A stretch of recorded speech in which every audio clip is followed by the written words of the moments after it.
What's up my friends? So in today's video I'll answer your questions about taking student loans. So let's get into it. Always, I have my phone and I'll just be checking the questions here. So the first question for today is, do these loan options fund students going to colleges and not like universities? So I'm pretty sure this person is asking about, so I did the last Q&A video maybe a couple of weeks ago, no, over a month ago, and the person is asking, so I usually would mention some loan options and they're asking, do they fund colleges, I think in Canada, and not universities. I'll just say click the links in my description.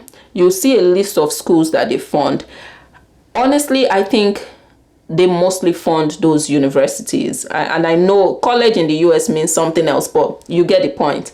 They mostly fund universities and not colleges, but I know Empire funds some colleges, so just check either Empire or Prodigy Finance and see the list of schools that they work with. If the school or the college you're considering is not on that list, then the answer is no, they will not fund your school. So next question, did you use loans for undergrad or grad school? I used loans for grad school, but many people take loans for undergrad as well. There are so many loan options for you if you're interested in doing an undergrad program, but for most of them, you need to have a co-signer. If you don't have a co-signer and you're going in for an undergrad program, please check out Empire Finance, not Prodigy. Empire Finance is your biggest option if you don't have a co-signer and you're going in for a bachelor's degree or something. Now, if you have a co-signer, you have so many more options. Just let me know in the comments if you want me to share some of those options if you have a co-signer. Okay, so this person is asking, how do I add my school to the list of schools Prodigy supports?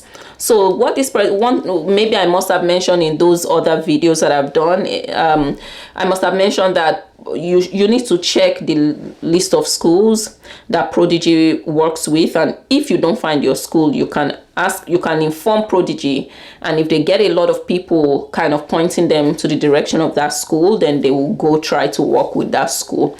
So usually when you go on that list and you check for your school and you don't find your school, at the bottom of the page you will see can't find your school, add your school or something, and then you likely need to fill a form, and that way they know that you're interested in that school and they will go work with that school. But I'll just set expectations. Okay, I'll just tell you that it takes some work for a loan provider to start trying to work with a school. So by the time they get approval to work with that school, it may take a year and it may not be useful for you anymore, but it will be useful for the next person applying next year. I just want to say that because even if you add your school to that list or you request for Prodigy to add that school, it's not something that happens in 3 months. It may or may not happen, and even if it will happen, sometimes it takes a whole year for them to negotiate with the school, work with the school, make sure everything is right before you can apply. So hey, it takes some time. So I just thought I should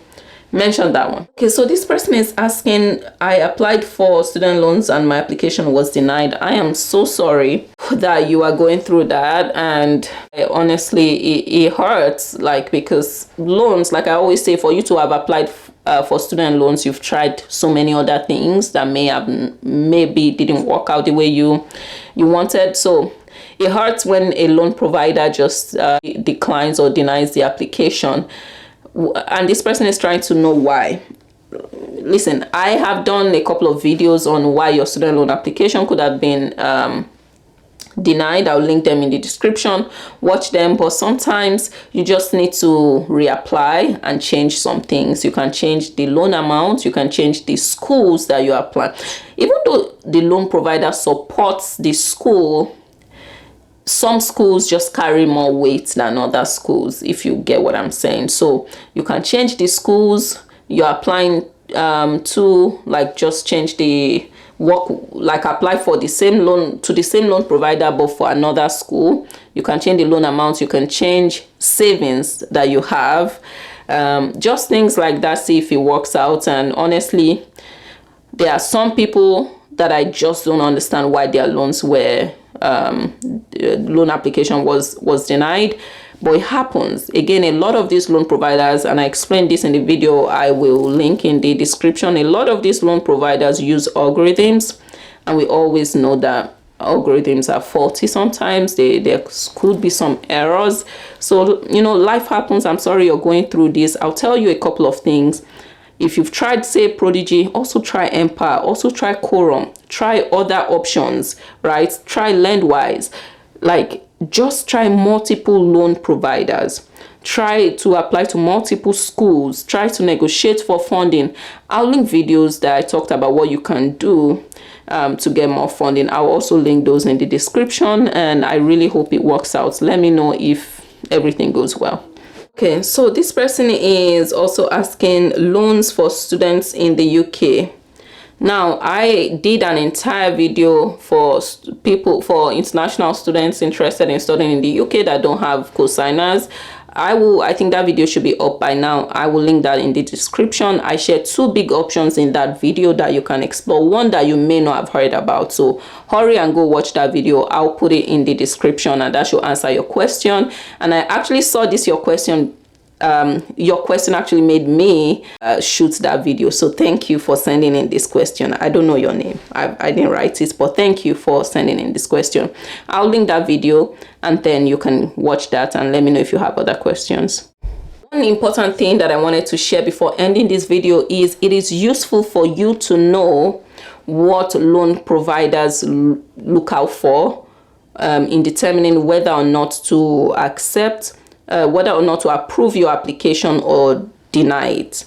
So I just recorded a video on that, and I'll link that in the description, so you know what they are looking out for, so you know why your loan could be denied, so you can work on it or change certain things. So I'll link that as well.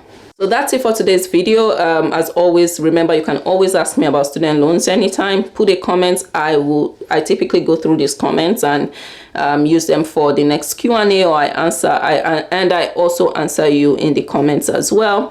But keep these questions coming if you have any trouble with student loans and you want to get my thoughts.